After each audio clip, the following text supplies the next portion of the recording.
this is the way to massively de-risk this and make a huge amount of money. This is what I mean about maximizing your profit. Please put your hands together. Let's have a massive round of applause for Steve Ray. Steve. Hi, Simon. Thank you so much. Please have a seat. Okay, so you've got a great deal you're going to tell us about. But before you do that, just tell us a little bit about yourself, a bit about your background. I'm a printer. I'm 60 years old, and I wanted a change of career. So yeah, you can do this at any time in your life. Yep.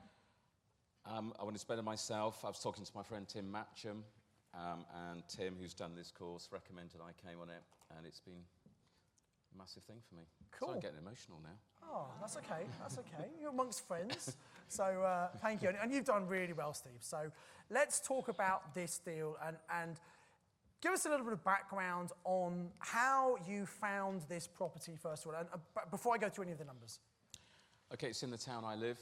It's a classic town where, you know, people say I can't do property deals because the prices are too high. So this is right under my nose. Yeah. I knocked on the door. There's just the place is a fantastic plot of land in a fantastic location in a tired-looking house.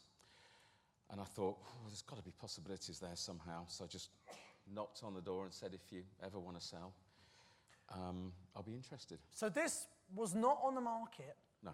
But you just went and knocked on it. Now, how many people would walk past the property, oh, that's great, but do nothing about it? Probably the vast majority. So actually, it takes a bit of guts to kind of do something about it, right? Well, I did it again this week. You've done it again this week. Well, I know you're getting some good results knocking on doors, aren't you? Yeah. Do you want to very briefly tell us about this week, what happened? I decided I wanted to look at Cambridge in a little bit more detail. I went to the Cambridge Pin. I met Chris there for the first time. Where are you, Chris? And I was walking the streets. Take that how you want. I thought you got into trouble last time for that, but... And I went into this one premises, and the owner's daughter was there. We got talking, and they asked me back the next day to meet her mum, the owner, and the mum's been texting me this morning, and this is an equally large potential development. Fantastic. They've been approached by the developers, but the other developers are not doing the win-win scenario. And that's the thing I like particularly about you, Steve. You really embraced our philosophy about it's got to be a win-win. And you try and see, what do they want? What's important to them? Try and find a solution for them. And if you give people what they want, they're far more likely to give you what you want. And you're a big advocate of that, aren't you? Absolutely. Yeah? Okay. Absolutely. So this was a property in your location. You literally knocked on the door. Would you be interested in selling it? And what was their reaction to that? Yes, we want to, but maybe in a year's time. Okay. So, okay then, I'll leave you my card. And then I was too embarrassed to go back and ask them. And on the mastermind program, we get buddies. My buddy, Neil Chowdhury, kept on badgering me and said, have you been back? You've been back, Steve? I said, oh, no, I'm not sure what to say. In the end, was that fear in your head, which we all have? It's that little voice. Little voice, yeah. So he pushed me, and I did go back about 4 months later, and I said, I don't know if you remember me. And he said, oh, yes, you're Steve. I've got your card here. We're just about to ring you. We do want to proceed and actually sell our house. And so that's the start of the discussion. Excellent. Okay. And so obviously you just buying it. Now, people might think, big development site, you could go and buy it, get planning permission, then develop and sell it. But that would require a huge amount of money. But using a purchase option, you've got the opportunity to control the property, do what you need to do, and then buy it if you want to buy it. So absolutely. It's the option, but not the obligation. Absolutely. So, so you've, now it wasn't £1. £3,000 option fee. That was the cost of their solicitors. So I've agreed to pay the cost of their solicitors, which is £2,400 plus VAT. Was it? I'm guessing their solicitor hadn't done this before. No, I recommended all the solicitors in this case. Right. So I'm actually paying quite a lot for their. Or was it?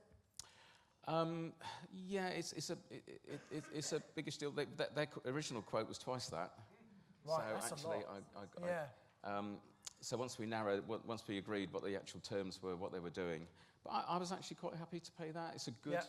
Yeah. It's not going to come back to me, Simon. No, it's a well-written contract. Great. Okay. Good. And then obviously feasibility. So when you have a building or a piece of land, you need to work out what can actually be done on that. So talk to us a little bit about a feasibility study. Well, you can't really decide on what the value that the land could be without actually doing some feasibility of what you could put there. Yeah. And so I decided to commission some professionals to actually look at the various options: houses, apartments, flats, splitting the building, replacing with houses. I think there were 6 options, and we costed all of those 6 up. So they came out, they measured the land.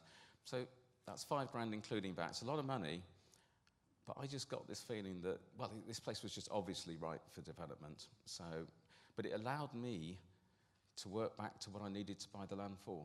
Yeah. You So get you what I look mean. at the gross development value. So what could you put on here? What would that be worth? Work out what profit you need in it. And normally it's at least 20% profit, working backwards.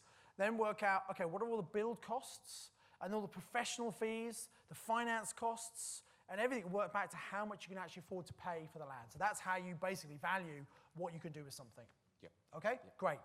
And obviously your legal costs. That's my legal costs. Now, purchase price you agreed, £1.4 million. Yep.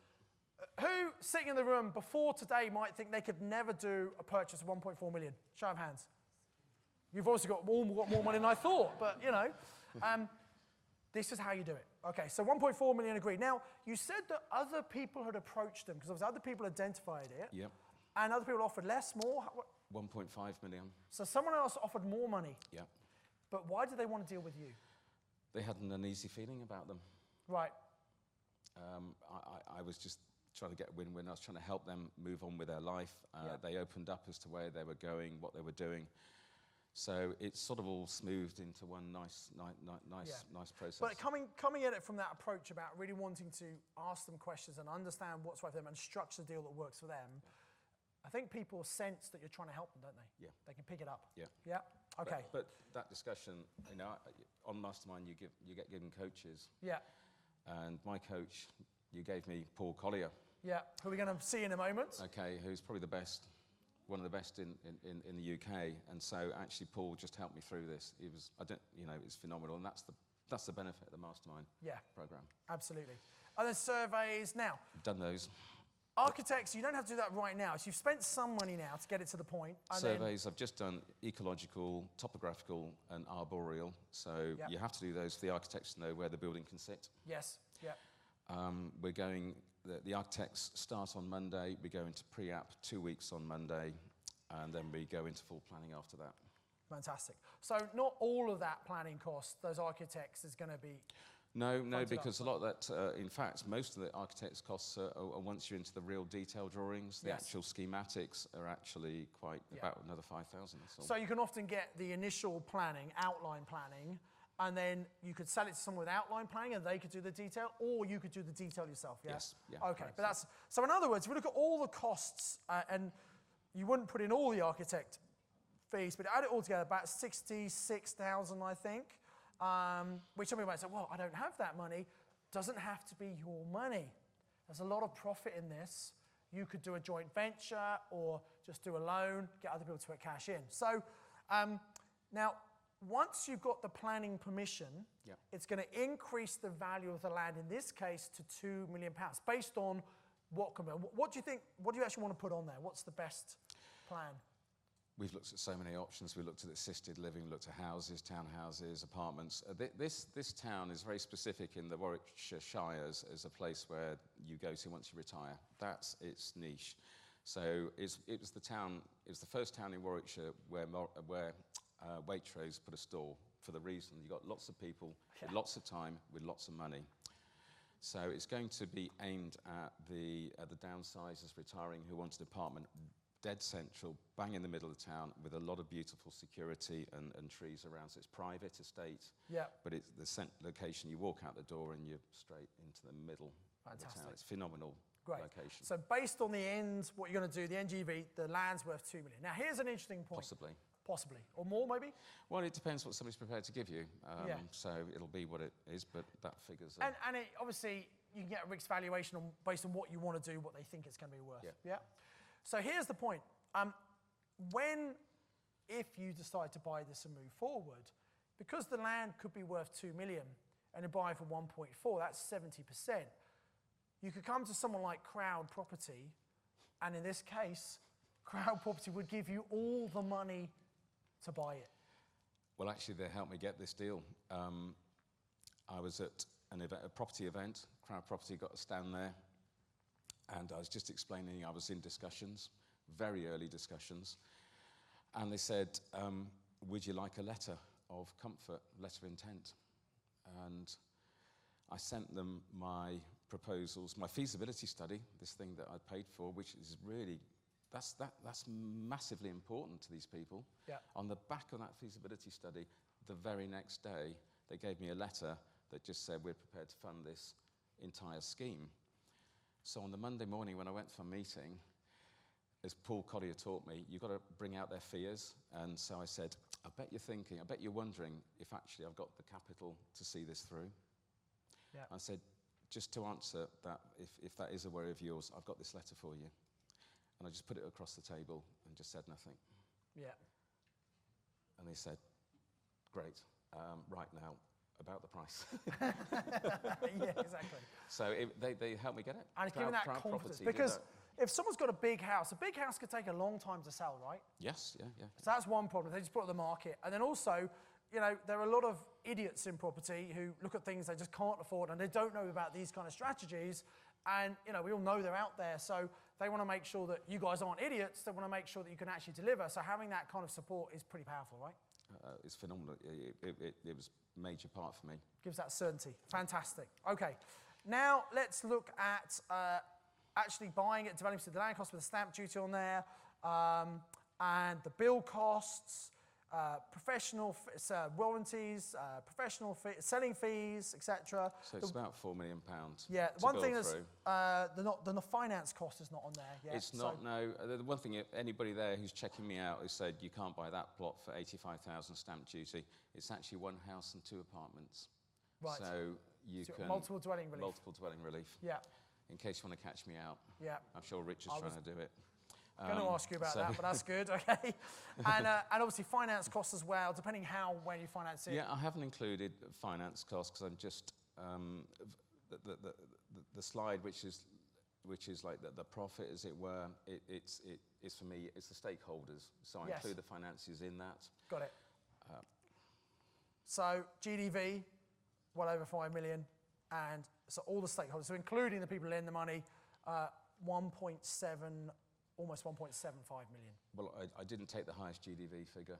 Right. I brought it down slightly. So it's kind of conservative. Slightly. Yeah. It's going to take me a year to build. So, you know, I'm looking to be past Brexit on this one.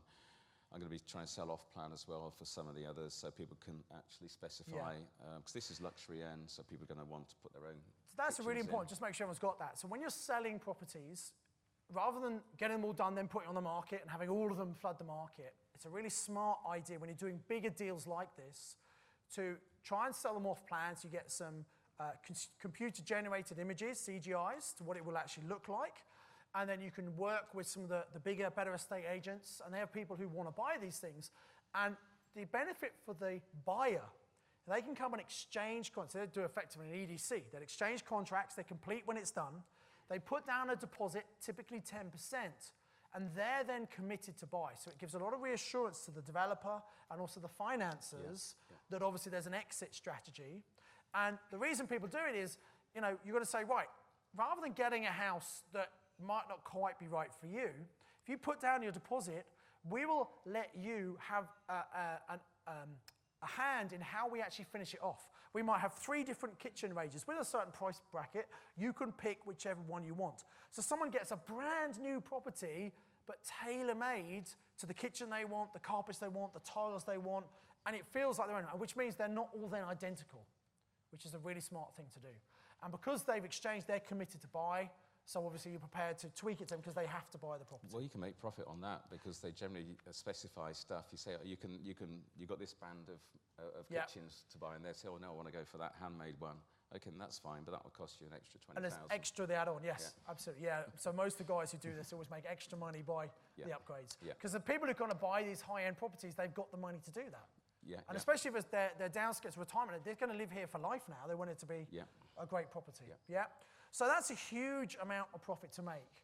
And actually, the amount of money that you're kind of putting in up front is £66,000 with the planning, the architect's fees and everything. So who'd be prepared to put in £66,000 if the profit, after taking out the finance and everything, was well over £1 million?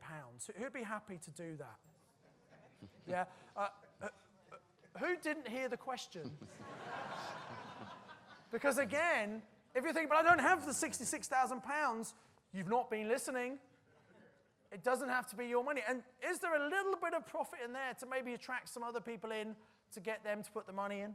I'll go and back some of you guys if you find a deal. Exactly. And come join the queue, Steve, because I'll get in as well, right? But here's the point, guys. How many people would not even bother to go and knock on the door? You got to think differently. You got to have the right tools. Could you just go and buy this for 1.4 million, Steve? Buy it and then get the planning push. You could do that. Some people do that, but that's not the right way, is it? It's a massive risk. It is a massive risk. Yeah. This is the way to massively de-risk this and make a huge amount of money. This is what I mean about maximizing your profit from these kind of deals. And no, I haven't got 1.4 million. No, you haven't. No, okay.